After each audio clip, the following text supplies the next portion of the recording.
Hello friends, I am Teju और आज हम लोग बात करेंगे नोबेल प्राइजेस पे। पहली चीज, the first very important question is कि प्राइज दिए ही क्यों जाते हैं, है ना। प्राइज हमेशा उस जगह पर दिया जाएगा जहां पर आपने बहुत एक्सेप्शनल काम किया है, और उसी तरीके से ये जो नोबेल प्राइज है ये दुनिया के एक गिवन फील्ड में सबसे बड़े प्राइज है, राइट। और अभी हाल फिलहाल में अक्टूबर में 2024 में इन प्राइसेस का अनाउंसमेंट हुआ। देखते हैं हम लोग कि किन किन फील्ड्स में ये प्राइज दिए जाते हैं।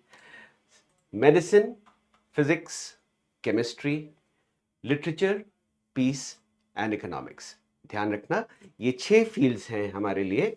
Medicine, physics, chemistry, literature, peace and economics. इन 6 फील्ड्स में ये प्राइज हमें दिए जाते हैं, राइट। इस साल इन्हीं स्पेसिफिक फील्ड्स में artificial intelligence, gene regulation, protein structures, nuclear डिसआर्मामेंट and global inequality पे ये प्राइज अनाउंस किए गए, है ना। ये अलग अलग फील्ड्स के हैं, ध्यान रखना। Artificial intelligence, gene regulation, protein structures, nuclear डिसआर्मामेंट, global inequality. सबसे पहले जरा इनके नाम जान लेते हैं इन लोगों के जिनको ये प्राइज मिला है। फिजिक्स के लिए हॉपफील्ड एंड हिंटन। फिजियोलॉजी या मेडिसिन जिसे हम बायोलॉजी कहते हैं, उसके लिए एम्ब्रोस एंड रफकन। केमिस्ट्री के लिए बेकर, हैसबी और जंपर को प्राइज मिला। लिटरेचर के लिए हैंग कैंग। पीस के लिए नाइहॉन हाइदांक्यो, ये एक ऑर्गेनाइजेशन है, एक ऑर्गेनाइजेशन का नाम है नाइहॉन हाइदांक्यो, राइट। और आखिर में इकोनॉमिक्स के लिए एसएमओग्लू, जॉनसन और रॉबिन्सन को ये प्राइज मिलता है, राइट। इस साल के ये हमारे विनर्स हैं। कितने फील्ड्स हैं ये देख लीजिए, जैसा वहां पर बताया गया है। Physics, medicine, chemistry, literature, peace और इकोनॉमिक्स, है ना। 6 फील्ड्स हैं जिसमें फिजिक्स के लिए हॉपफील्ड और हिंटन, बायोलॉजी के लिए एम्ब्रोस, रफकन, केमिस्ट्री के लिए बेकर, हैसबी, जंपर, लिटरेचर के लिए हैनकैंग, पीस के लिए नाइहॉन हाइदांक्यो, इकोनॉमिक्स के लिए एसमोग्लू, जॉनसन एंड रॉबिन्सन। थोड़ी सी अगर बात करें नोबेल प्राइजेस के बारे में कि ये एग्जैक्टली क्या है, they are the most significant and the prestigious award. ये सबसे ज्यादा प्रेस्टिजियस अवार्ड है जो आज के समय में किसी भी व्यक्ति को दिए जा सकते हैं उन स्पेसिफिक फील्ड्स में। यहां पर इन सज्जन की फोटो आपको दिखाई दे रही है, ये है अल्फ्रेड नोबेल, राइट। इन्हीं ने इस अवार्ड को शुरू किया था। और मजेदार बात यह है कि इन्होंने डायनामाइट का इन्वेंशन किया था। One of the most destructive elements ever made was dynamite, और अल्फ्रेड नोबेल ने इसका आविष्कार किया। और आगे चल करके इन्होंने ये रियलाइज किया कि मेरी जो चाहत है, जो मेरी विल है कि ऐसी चीजों पे ये अवार्ड दिया जाए जो मैनकाइंड को सबसे ज्यादा बेनिफिट करते हो, है ना। तो उसके लिए 1895 में अल्फ्रेड नोबेल ने ये प्राइज अपने नाम से शुरू किया था। शुरुआत में ये 5 फील्ड्स में दिया जाता था, बेग पार्डन, 5 फील्ड्स में दिया जाता था, जैसा कि यहां पर लिखा गया है। Physics, chemistry, biology, peace and literature. ये वो 5 फील्ड्स थी जो अल्फ्रेड नोबेल को बहुत अच्छी लगती थी, उनके लिए काफ़ी प्रिय थी, और उसके ऊपर उन्होंने ये अवार्ड शुरू किया था। लास्ट में 1969 में जाकर के स्वेरिगेस रिक्सबैंक प्राइज इकोनॉमिक्स में शुरू किया गया, है ना। इकोनॉमिक्स का जो नोबेल प्राइज है वो आखिर में 1969 में ऐड किया गया। ध्यान रखना, ये कई बार सवाल पूछा जाता है। इनफैक्ट एक बार ये केबीसी का भी सवाल बना था कि अमंग्स द नोबेल प्राइजेस कौन सी फील्ड है जो सबसे आखिर में जोड़ी गई थी। बहुत आसान सा आंसर है उसका, इकोनॉमिक्स, है ना। 1969 में इसका नाम थोड़ा सा डिफरेंट रखा गया है, लेकिन नोबेल की ही श्रेणी में ये आता है, स्वेरिगेस रिक्सबैंक प्राइज के नाम से ये राइट। आगे बढ़ते हैं हम लोग, थोड़ा सा नोबेल प्राइज के बारे में और जानेंगे। These prize were first awarded in 1901 और उसके बाद से लगातार ये एनुअली दिए जाते रहे हैं। 10 दिसंबर इनकी डेट होती है। ये प्राइज जनरली अनाउंस कर दिए जाते हैं अक्टूबर में, है ना। अक्टूबर में इनका अनाउंसमेंट हो जाता है और अवार्ड सेरेमनी जो है वो 10 दिसंबर को होती है। जगह का नाम है स्टॉकहोम। ध्यान रखिएगा, जगह का नाम है स्टॉकहोम। स्वीडन की कैपिटल है ये, है ना। जो अल्फ्रेड नोबेल थे वो एक स्विस साइंटिस्ट थे, सॉरी स्वीडिश साइंटिस्ट थे, और स्टॉकहोम नाम की कैपिटल में ये सेरेमनी होती है। एक और बात, जो नोबेल का पीस प्राइज है वो ऑस्लो में दिया जाता है ना। Oslo is the capital of Norway, right. तो 5 अवार्ड्स ऐसे हैं जो कि स्टॉकहोम में दिए जाते हैं और एक अवार्ड यानी पीस प्राइज जो है वो ऑस्लो में दिया जाता है। ऑस्लो कहाँ की कैपिटल है? नॉर्वे। मेरे साथ में बोलो, नॉर्वे। और स्टॉकहोम कहाँ की कैपिटल है? स्वीडन की, राइट। यहाँ पर हम देख सकते हैं ये अवार्ड सेरेमनी कुछ इस तरीके से होती है। जैसा बताया गया कि नोबेल प्राइजेस का जो अनाउंसमेंट है वो अक्टूबर में होता है। और हाँ, एक और इंटरेस्टिंग बात ये कि ये सभी प्राइज इंडिविजुअल्स के लिए हैं एक्सेप्ट पीस प्राइज, राइट।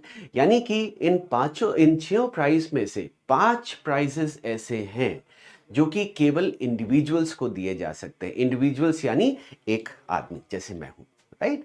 और ऐसे मेरे साथ में 3 लोग और हो सकते हैं, यानी 3 का एक मैक्सिमम ग्रुप हो सकता है जिसे ये अवार्ड्स दिए जा सकते हैं। ठीक, कौन कौन से इंडिविजुअल्स के लिए अवार्ड हैं? फिजिक्स, केमिस्ट्री, बायोलॉजी जिसे हम फिजियोलॉजी या मेडिसिन के नाम से जानते हैं, लिटरेचर और इकोनॉमिक्स। ये 5 प्राइज ऐसे हैं जो कि इंडिविजुअल्स को दिए जाते हैं। छठा प्राइज यानी कि जो पीस प्राइज है वो हम किसी ऑर्गेनाइजेशन को भी दे सकते हैं, राइट। जो 6th प्राइज है वो हम किसी ऑर्गेनाइजेशन को भी दे सकते हैं। तो इस तरीके से ये एक बहुत इंपॉर्टेंट चीज तुम लोगों को पता चलती है। किसी से भी जाकर के पूछ सकते हो, अच्छा भैया ये बताओ, पहली बात तो ये कि कितनी फील्ड्स में इकोनॉमिक नोबेल प्राइज दिया जाता है। आधे से ज्यादा लोगों को तो ये भी नहीं पता होता है। फिर उसके बाद में एक और पत्ता चल दो, आखिर में कौन सा जोड़ा गया था, सब लोग चकरा जाएंगे। बहुत किसी को पता होगा तो अच्छा ये बताओ ऑस्लो का अवार्ड कहां पर दिया जाता है, और भी चकरा गए। फिर पूछ लो कि अच्छा ये इंडिविजुअल्स को दिया जाता है या ऑर्गेनाइजेशंस को दिया जाता है। घुमा घुमा के आप इसके ऊपर केबीसी आपस में ही खेल सकते हैं, है ना। तो चलो यहां पर बात आई कि साहब ये पुरस्कारों में होता क्या है। 3 चीजें साहब यहां पर दी जाती हैं। एक है गोल्ड मेडल, एक है सर्टिफिकेट और एक है कैश प्राइज। सबसे मजेदार चीज कैश प्राइज। कैश प्राइज जो इसमें है वो 11 मिलियन स्वीडिश क्रोनर। ध्यान रखो, ये है स्वीडन की करेंसी। जैसे हमारे यहाँ पर रुपीस की करेंसी है, रुपया चलता है, उसी तरीके से स्वीडन में क्रोनर चलता है, राइट। क्या हुआ? क्रोनर, है ना, KRONOR, क्रोनर। तो स्वीडिश क्रोनर है जो कि 11 मिलियन का अवार्ड यहां पर दिया जाता है। ध्यान रखना, 1 मिलियन बराबर 10 लाख, है ना। 1 million is equal to 10 lakh of rupees. So this is 11 million Swedish kroner which is being given out, right? ये है साहब इस गोल्ड मेडल का फोटो, जिसमें एक तरफ अल्फ्रेड नोबेल का फोटो होता है और दूसरी तरफ मेडल के दूसरी तरफ इंस्क्रिप्शन होता है या उस व्यक्ति का नाम होता है जिसे ये अवार्ड दिया जा रहा है।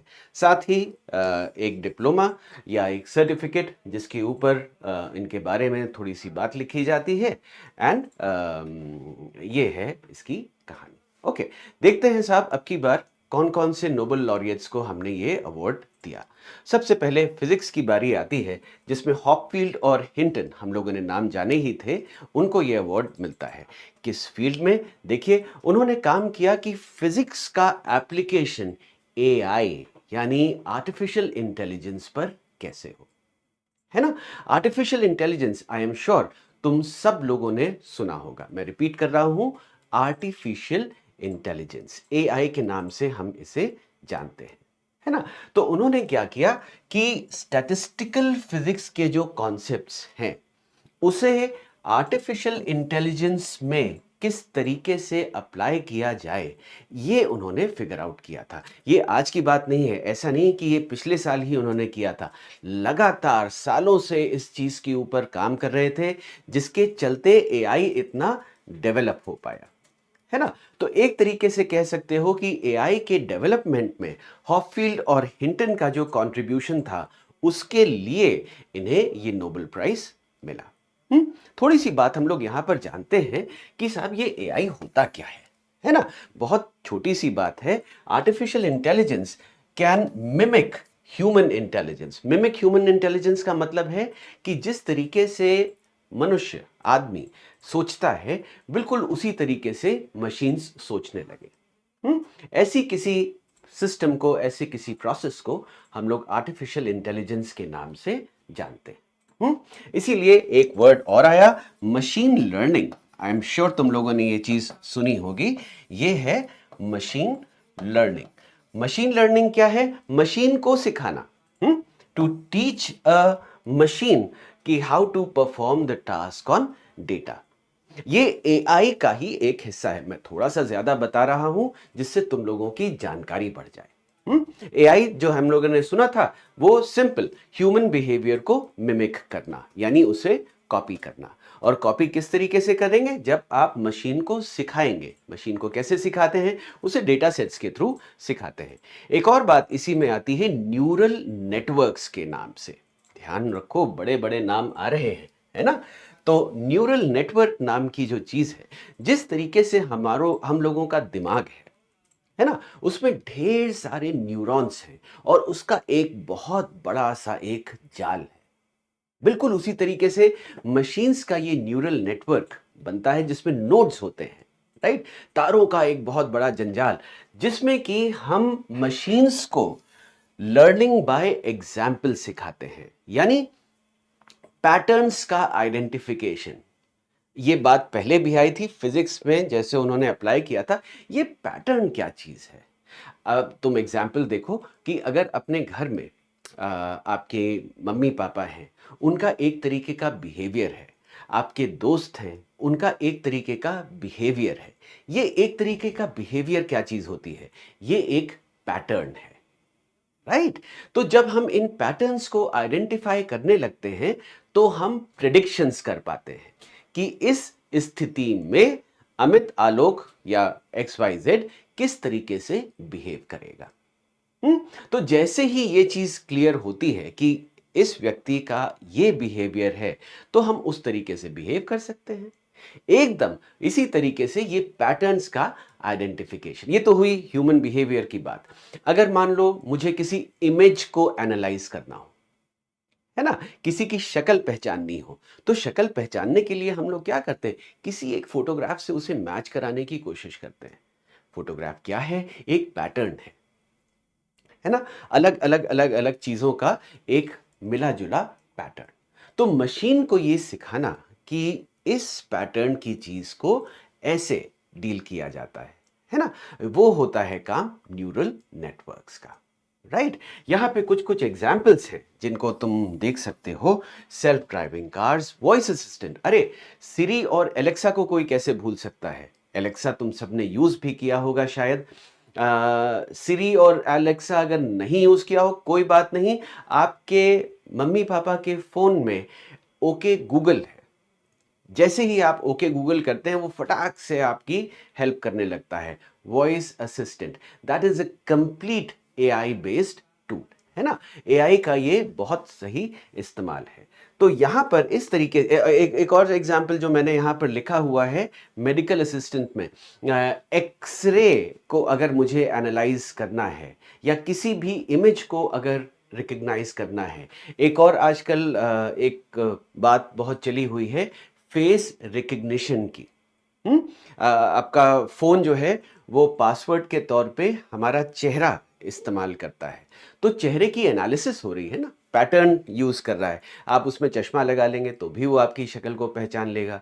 कई कई जगहों पे होता है कि आप कॉन्टैक्ट लगा लेंगे तब भी आपकी शक्ल को पहचान लेगा, राइट। तो ये चीज़ कैसे हो रही है? दिस इज पैटर्न रिकग्निशन, और जिसके लिए हॉपफील्ड और हिंटन को ध्यान रखना। हॉपफील्ड, हिंटन, फिजिक्स, एआई, ये चार चीजें आपस में जुड़ जाएंगी, तुम्हें सब नाम भी याद हो जाएंगे, एंड ऑब्वियसली किस बारे में दिया गया है ये भी पता चल जाएगा, राइट। आगे बढ़ते हैं। अगला अवार्ड केमिस्ट्री के लिए। केमिस्ट्री के लिए किसको अवार्ड मिला साहब? बेकर, हैसबी और जंपर को। इन्होंने क्या किया? इन्होंने नए तरीके के प्रोटीन्स डिस्कवर किए। किन्हें? डेविड बेकर साहब ने, राइट। और हैसबी और जंपर ने ये प्रेडिक्ट किया कि प्रोटीन्स का मॉडल किस तरीके से होता है एआई का इस्तेमाल करते हुए। ध्यान रखने वाली बात यहां पर यह है कि प्रोटीन्स होते क्या हैं। थोड़ा सा अगर अपनी बायोलॉजी पर ध्यान दो, जो तुम्हारे सब्जेक्ट्स में शामिल है, आप उसे साइंस की किताब में भी देख सकते हैं, और जो आप में से थोड़े से बड़े बच्चे हैं उनकी अगर बायोलॉजी की अलग से किताब चल रही होगी तो उसमें तुम्हें ज़रूर मिल जाएगा कि proteins are the building blocks of life, right. ये बहुत इंपॉर्टेंट पॉइंट है, proteins are the building blocks of life. और डेविड बेकर ने एक नए तरीके का प्रोटीन ही डिस्कवर किया, है ना। प्रोटीन्स क्या क्या काम करते हैं वो यहाँ पर मैंने थोड़ा थोड़ा लिख रखा है, तुम लोगों को ये सारी जानकारी है।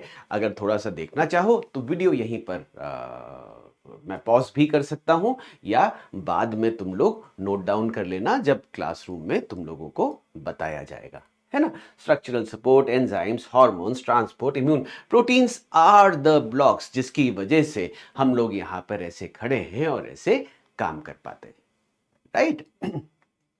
अगली चीज, मेडिसिन के लिए अवार्ड मिला एम्ब्रोस और रवकन को, है ना। इन्होंने क्या किया? इन्होंने माइक्रो आरएनए और जीन सीक्वेंसिंग को जोड़ा। फिर से बड़े बड़े शब्द आए, माइक्रो आरएनए और जीन रेगुलेशन, राइट।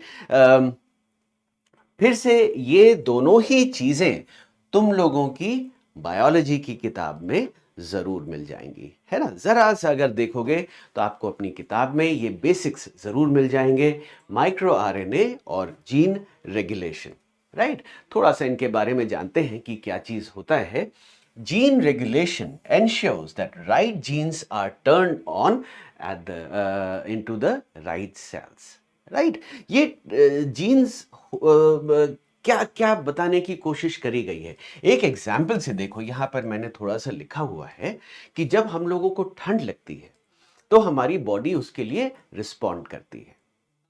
ये रिस्पॉन्स कैसे है? आप बॉडी का रिस्पॉन्स छोड़ दीजिए, अगर आपको कोई धड़ाक से थप्पड़ मारता है तो हमारी बॉडी रिएक्ट करती है, राइट। ये रिस्पॉन्स किसी भी चीज पर, आप आग के ऊपर हाथ रखते हैं और झट से हाथ पीछे खींच लेते हैं, है ना, और बॉडी में एक सेंसेशन आता है। ये तो जो मैं बात कर रहा हूं ये तो न्यूरल नेटवर्क्स की वजह से है, लेकिन बॉडी फौरन उसको ठीक करने में जुट जाती है। ये चीज कैसे हो रही है? ये है काम जीन रेगुलेशन का। और ये जीन रेगुलेशन कैसे हो रहा है? इनकी वजह से। Micro RNA are the regulators that fine tune gene expression, है ना, कि माइक्रो आरएनएज वो हमारे सेंसर्स हैं, वो बटन्स हैं जो स्विच ऑन ऑफ करते हैं कि कौन सा जीन सीक्वेंस इस सिचुएशन को डील करेगा, राइट। तो इस तरीके से ये जो कनेक्शन है पूरा, इसे एक्सप्लेन करने में इन लोगों ने एक बहुत इंपॉर्टेंट भूमिका निभाई थी। एक और चीज जो यहां पर लिख रखी है वो देखो कि अगर ये रेगुलेशन गलत हो जाता है तो हमें कैंसर और जेनेटिक डिसऑर्डर्स जैसी तमाम सारी बीमारियां यहां पर होने लगती हैं। बहुत ध्यान रखिएगा कि फॉल्टी जीन रेगुलेशन, यानी जिस तरीके से हमें काम करना है, अगर वो चीज नहीं हो पा रही है, so that leads to the development of cancer in our body, right. 2024 का लिटरेचर अवार्ड मिलता है हैन कैंग को, right. Han Kang South Korea की महिला हैं और जिन्हें लिटरेचर का अवार्ड मिला है, ये पहली एशियन वुमन है, राइट। इनसे पहले एशिया की किसी महिला को नोबेल प्राइज नहीं मिला था। She is the first Asian woman to get the Nobel prize in literature, है ना। साहित्य का मिलने वाला किसी भी एशियन महिला को ये पहला नोबेल प्राइज है। व्यक्ति का नाम, लेडी का नाम हैन कैंग। कहाँ की है ये? साउथ कोरिया का। तुम लोगों ने के ड्रामास तो बहुत सुने होंगे, है ना। के पॉप भी आजकल बहुत चल रहा है और हैन कैंग भी आ गई हैं जिन्हें कोरिया से ही लिटरेचर का अवार्ड मिलता है, राइट। याद रखना बहुत ही आसान, अगर कोई कंट्री पूछ लेगा तो साउथ कोरिया, के से कोरिया, के से कैंग, थोड़ा थोड़ा जोड़ोगे सब काम हो जाएगा, है ना। ओके, पीस प्राइज में जैसा कि मैंने बताया था कि अभी तक के जितने अवार्ड्स हैं वो इंडिविजुअल्स को मिले हैं, नंबर एक। और दूसरी बात जो ध्यान रखने वाली थी कि मैक्सिमम 3 ही लोगों को ये अवार्ड मिल सकते हैं। देख भी लिया साहब हमने, मैक्सिमम 3 ही लोगों को ये अवार्ड मिले हैं। अब बारी आती है पीस की। यहां पर पीस प्राइज में ऑर्गेनाइजेशन का नाम आता है। कौन से ऑर्गेनाइजेशन का? नाई हॉन हाई दांग्क्यो, है ना। सुनने में थोड़ा अजीब सा है, जापानीज नाम है, इस वजह से नाई हॉन हाई दांग्क्यो, है ना। नाई हॉन हाई दांग्क्यो नाम का साहब ये ऑर्गेनाइजेशन। इन्होंने क्या किया कि तुम लोगों ने हिरोशिमा नागासाकी का नाम जरूर सुन रखा है ना। ये है साहब हिरोशिमा और नागासाकी नाम के दो शहर, जिन्हें जब अमेरिका ने लिटिल बॉय और फैट मैन नाम के 2 न्यूक्लियर बॉम्ब से डिस्ट्रॉय कर दिया था, अगस्त 6 एंड अगस्त 9 ऑफ 1945। ये 2 दिन, अगस्त 6 और अगस्त 9 इन 1945, वर्ल्ड वॉर II जिससे आकर के खत्म हो जाता है ना। तो नाइहॉन हाईदांग्क्यो ने क्या किया कि जो उनके सर्वाइवर्स हैं उनसे लाइव टेस्टिमनी ली। लाइव टेस्टिमनी का मतलब है उनसे जाकर के इंटरव्यूज लिए, उनसे जाकर के बात करी और उस पूरी चीज को कंपाइल किया। एक बात तो ये है कि साहब हमने देखा कि कितना बड़ा नुकसान हुआ है और किसी दूसरे व्यक्ति ने उसे रिकॉर्ड कर लिया, है ना। इन्होंने क्या किया कि साहब लगातार ये ढेरों ढेरों साल से, यानी 1945 से अब तक 2024 हो गया है, ऑलमोस्ट 80 इयर्स बीत चुके हैं इस हादसे को। और तब से इन्होंने जितने भी सर्वाइवर्स बचे, जिन्हें हिबाकुशा के नाम से जाना जाता है, हिबाकुशा जो हिरोशिमा और नागासाकी के सर्वाइवर्स हैं, राइट, उन्हें हिबाकुशा के नाम से जाना जाता है। किस नाम से? Hibakusha, right. जो लोग इस हादसे में बच गए थे, हिबाकुशा के नाम से उन्हें जाना जाता है। उनका इन्होंने इंटरव्यू लिया और पूरी एक लाइव टेस्टिमनी उसके बेसिस पर बनाई। क्या बात को प्रूफ करने के लिए कि न्यूक्लियर वेपन्स, किसी भी तरीके के न्यूक्लियर वेपन्स जो हैं वो कितने हानिकारक हो सकते हैं ह्यूमन काइंड के लिए, राइट। तो ये चीज बहुत ही इंपॉर्टेंट थी। यहां पे देखो लिखा भी है, demonstration through witness testimony that nuclear weapons must never be used, right. तो उसका इम्पैक्ट बहुत डिफरेंट होता है, बहुत अलग तरीके से ये बात समझ में आती है जब हम लाइव उस आदमी से ही बात करते हैं जो सबसे ज्यादा किसी चीज से प्रभावित होता है, राइट। थोड़ा सा ये बात मैंने बता ही दी कि अगस्त 6 एंड 9 1945 यूनाइटेड स्टेट्स ने हिरोशिमा और नागासाकी के ऊपर बॉम्ब्स गिराए थे, है ना। And this is the only time recorded history में जब न्यूक्लियर वेपन्स का इस्तेमाल हुआ। और इसी के बेसिस पर हम ये कह पाते हैं कि साहब न्यूक्लियर वॉर में या किसी भी वॉर में न्यूक्लियर वेपन्स का इस्तेमाल नहीं होना चाहिए। ये देखो, करीब 1,20,000 people died in Hiroshima and 80,000 people died in Nagasaki. और केवल डेथ की बात नहीं, तमाम सारे तरीके के लॉन्ग लास्टिंग इफेक्ट्स यहां पर दिखाई देते हैं। तुम लोग तो वैसे भी बहुत इंटेलिजेंट हो, तमाम सारी जगहों पर यह लिखा गया है कि न्यूक्लियर रेडिएशन से आज तक कितना नुकसान हुआ है। So it is for this purpose, इस काम के लिए नाइहॉन हाइदांग्यो को ये पीस प्राइज मिलता है। अब हम आते हैं इकोनॉमिक्स के ऊपर, जहां पर एस्मोग्लू, जॉनसन और रॉबिन्सन को ये प्राइज मिला। किस चीज के बारे में? इन्होंने क्या किया कि कोलोनाइजेशन का असर किसी देश की पॉवर्टी पर कितना पड़ता है, उसके ऊपर उसकी एनालिसिस के लिए इन्हें ये नोबेल प्राइज दिया गया। कोलोनाइजेशन का मतलब क्या है, थोड़ा सा मैं बता दूं।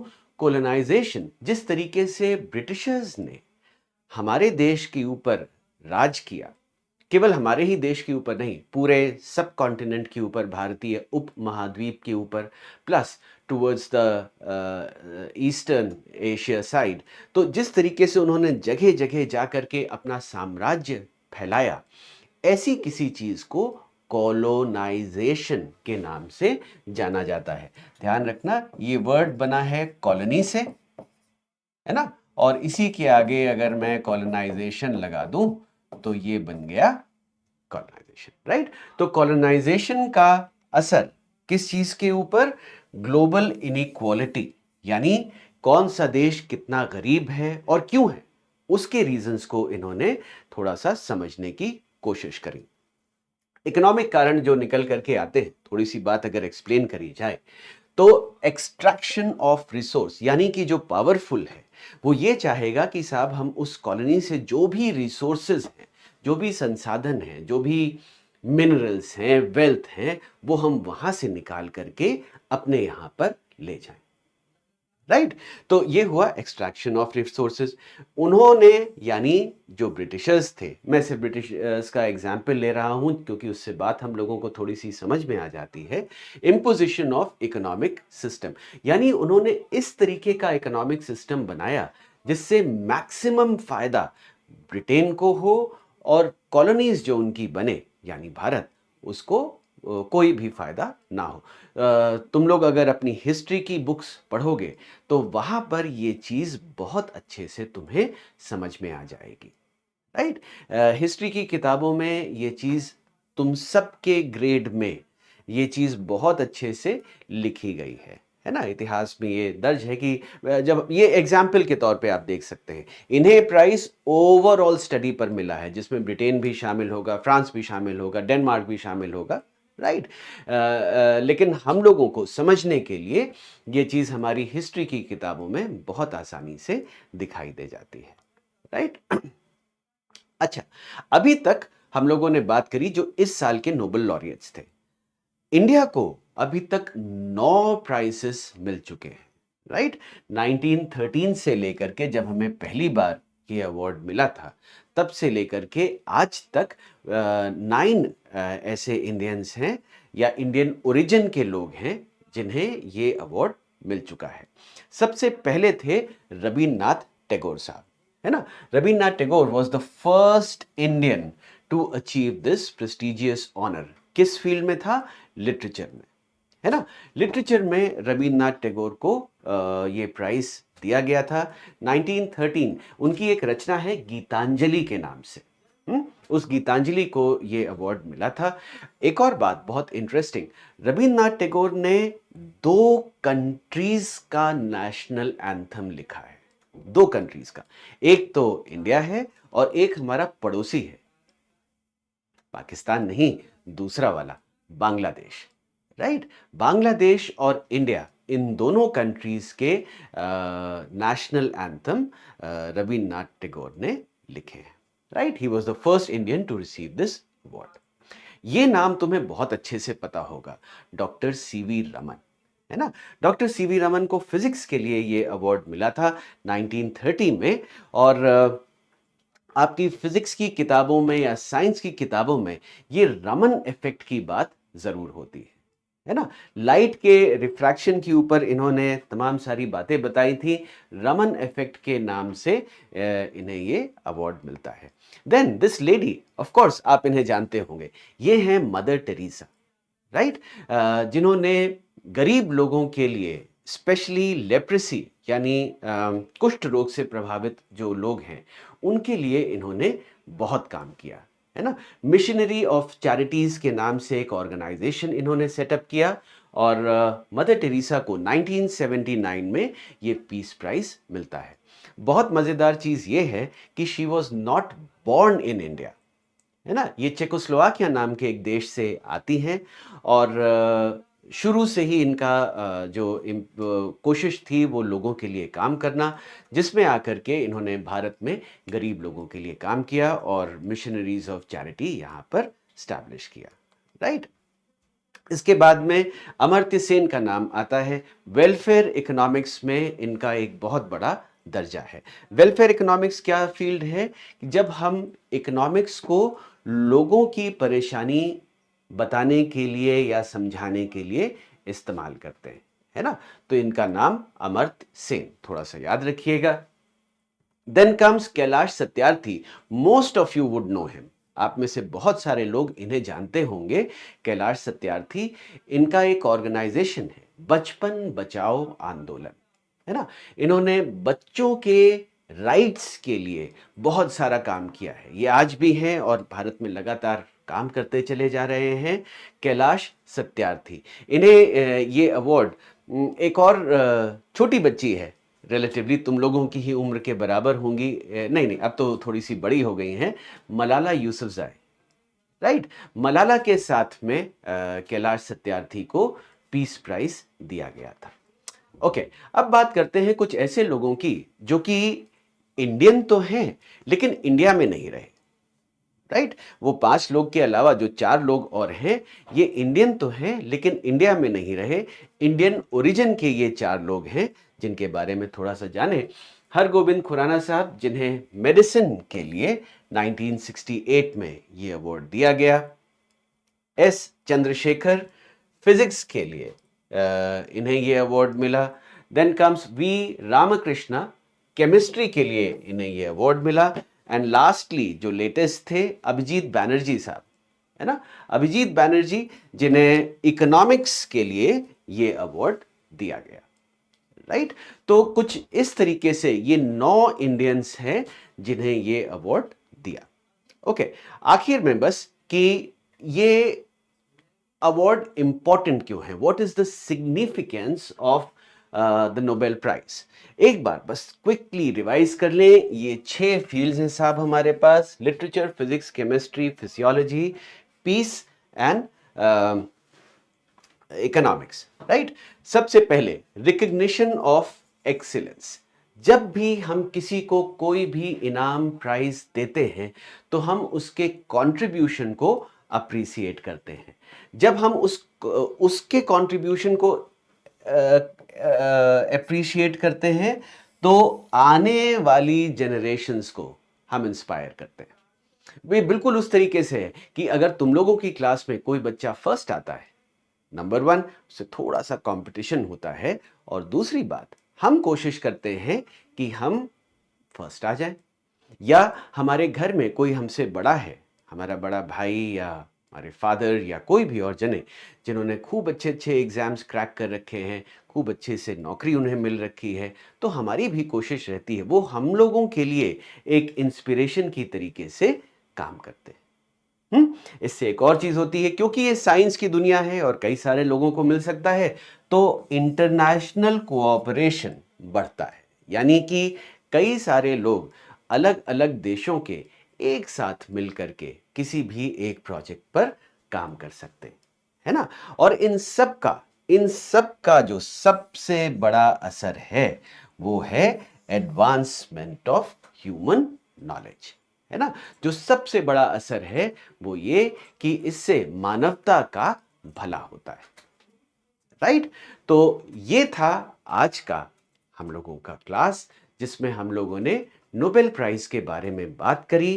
कल इसी के ऊपर तुम्हारी क्लास में एक्टिविटी होगी, तो ध्यान से इन बातों को अपने कॉपी में लिख लेना और क्लास में हम लोग इसके ऊपर कुछ एक्सरसाइज करेंगे। Okay, thank you, bye bye, take care.